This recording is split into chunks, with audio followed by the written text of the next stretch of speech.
The garment supply chain is one of the most globalized industries in the world and one of the most concerning for human rights. A cycle of commodity-driven export growth, the garment industry remains one of the main industries for many underdeveloped countries, accounting for some of their major economic stability, employment, and income. This export-oriented production benefits consumers in the West, but continues to be detrimental to laborers in the East and South.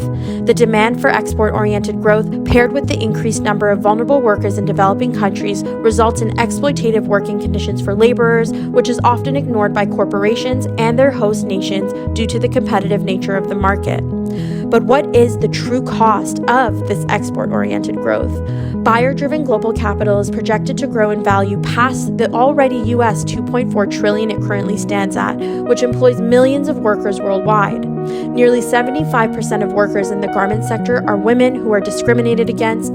Issues like child labor, forced labor, and health and safety issues point to extreme risks of modern-day slavery in the apparel manufacturing hubs. While there is a push for change in the West, the lack of transparency makes it difficult to pinpoint corporate violations of human rights. In an effort to boost exports, many states not only actively support the garment industry for its foreign exchange potential, but also implement low production costs and cheap labor to give them a competitive edge.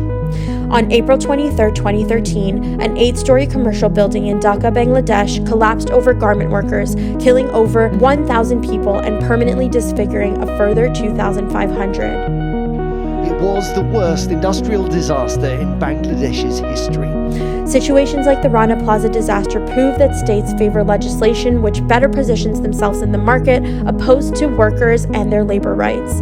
This creates a regulatory vacuum and dismantles labor protection for workers in supply chains. Unfortunately, even after the realities of the Rana Plaza disaster, working conditions in the garment supply chain remain extremely difficult and dire. Soft law mechanisms continue to limit human rights and labor concerns to voluntary mechanisms designed to channel corporate support towards the state's developmental goals, and they focus on giving a state competitive edge instead of worrying about their vulnerable citizens. The situation of the garment supply chain remains a critical human rights concern, and measures must be taken to prevent and address human rights abuses and protect the vulnerable workers in the